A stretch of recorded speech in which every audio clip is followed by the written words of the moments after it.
these last few days have sort of invoked that memory. And man, it's a hard thing to shake and I don't even know what the feeling is. I have to sit with it and meditate on it because I can't even put my finger on how to describe it well. But there's something there for all of us who were, especially those of us who are living in this crazy places like the Pacific Northwest and just the whole West Coast, really. It was like a different world over here. And I don't know how to process it. And I think there's a heavy grief with it too. It's just like, we just got fucking hammered and it really happened. And now people are, there's the real consequences of what happened, the intervention and the lockdowns, all of it, like lives were lost, people are maimed. And I think that's what we're seeing, this split in the Maha movement right now, because there's those of us who are like, we need to see some serious action taken against certain things that we shall not speak of. And they're over here talking about like red dye number 5, right? So, which is fine. Like that's all well and good too, but that's where I'm at. And I was like, well, I'm going to talk to Erin Alexander, who you helped me with you gave me such great perspective when I met you, kind of on this topic. And I was like, cool. Well, we'll talk about breathing and releasing. Yeah. Where do you feel that in your body? If you were to isolate it into the physical? It's in my solar plexus. Like it's right here and it's heavy. It's like crushing and heavy when it hits me. And then I feel my cortisol go up and I'm like, fuck these people I'm not going to outsource my anxiety and like let the actions and words of others raise my cortisol anymore. Cause that just makes you ugly and dissolves your collagen. So. What do you feel like that does for you? What do you feel like? Is there something that feeling or the feeling of like anger, the feeling of resentment or any of that? Do you feel like it serves you in some way? No, I've gotten past that. I don't want it. It doesn't serve me. It's not helpful. It used to fuel me and help me stay in the game, but no, it feels like somebody is grabbing my heart and my chest and squeezing really hard when that feeling comes up for me. And I do not want it. Huh. How old is that feeling? Is it something I promise I'm not trying to therapize you, and I wouldn't, it would be out of my scope to therapize anyway, but I just think it's interesting line of questions. Like, is that a familiar feeling? From what you said, it seems like it is, but how familiar is that feeling? It's a newer, definitely a newer version of a really old feeling that I've had since, childhood when I was being abused. But it is definitely a newer version because this one was a psyop. Like this was a real mental fuck, like they really fucked with us mentally. And that part was very hard to endure. Do you ever sit with, because you're able to localize where you feel it in yourself, if you sit quietly with it and feel into that part, have you ever done that? I have. What comes up? I can usually visualize overriding it with light. I can usually bring in, it always is a different color, but I'll drop from my head into. What if you don't override it?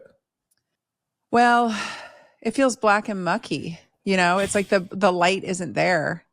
Yeah. And I know the light's there. And so I just pulse it until it gets big enough to sort of dissolve. And I do it in the sauna too. It's best in the sauna because you get hot and then you get that moment where it's really uncomfortable because you're really hot and you want to flee, but you don't. And then you kind of like give into it. And then I can alchemize it into sweat, get it out of me. What do you feel? Is it okay that I'm asking these questions? Yeah, this is good. What do you, so if you volunteered to explore not attempting to override, but actually just became really curious with the black and the muck, what do you feel, what feelings or sensations or anything would arise if you stepped into the muck? I don't know. I've tried that actually in the past and it feels like the darkness. Have you ever seen The Never Ending Story? Mm-mm. Oh, well, this won't make as much sense. I'm you would like that movie. Actually, you should go watch that movie when we get off here. You would like it. You'll get it. You'll get what I'm trying to lay down here. It's the nothing. There's the nothing is trying to take over this planet and turn the planet into nothing. And it's winning because people have fear and they've lost hope. And in that process, the nothing is winning. And so when I feel that, it feels like the nothing. And I don't want to let it win. So I pulse it out with light. I wonder, as you're saying that, it feels like there's almost like this like dual kind of good bad, like I need to save the world, I need to step up, I need to do a thing, and then there's like the bad side. I wonder, do you feel like that could happen just internally, like you could come into communion and relationship with that and it not be like a doing, but something of just a like, could you introduce the dark and the light within yourself? Does that make sense? Yeah, no, I'll consider it. Just sit with it. Just chill with it.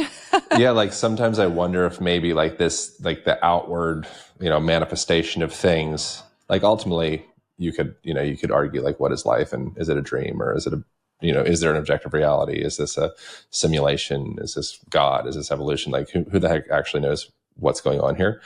But the way that we're interpreting the world certainly is like an inside out job, like all the things that we see and the way that we see, like life isn't happening. It's what we're focusing on within life is happening. There's so many lives that are happening. There's so many channels that are happening all of the time. You specifically, this thing called Dr. Tina is focusing on a specific channel. It doesn't make it right or wrong. It's just the channel that you focus on. And that channel could either create torment, or it could create resentment, it could create anger, it could create happiness, it could create orgasms, it can create joy, it can create abundance, it can create, anything. And it's like we always have control over, and I can work on this stuff myself, but we always have control over the spotlight of what channel we're focusing on. Yeah. And when we get so impassioned about certain things, of like, but the justice and it's like, as long as that serves you and you're not being used by the channel, but you're able to choose to engage in the channel, then it's like, cool, good time, play with the justice, like enjoy it, like this is great, I love that.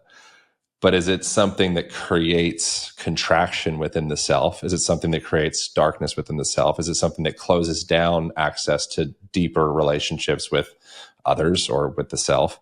Because it comes back to like the Stephen Porges polyvagal stuff.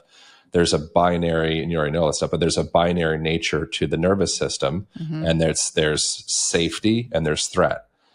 And when the body is safe, suddenly all of the healing mechanisms can come online and everything just starts to like perfuse and circulate. The factories come on, like the lights come online. And when we're under threat, then suddenly it's like, oh my God, we don't have time for digestion or menstruation or muscular repair or, any of this other stuff, immune function. Like we need to shunt the blood the heck out of the organs, get it into the muscles. We got to get the heck out of the room. Or we need to defend ourselves. Or if it gets really bad, we're going to need to just collapse, play possum, shut down, and freeze. And all of those physical manifestations that come out into, blood moving around our body and different, organs being circulated or not circulated, or structures forming or not forming, all that does come back to the stories that we weave about ourselves and about the world to some degree. Does that make sense? Yeah. No, I get what you're laying down.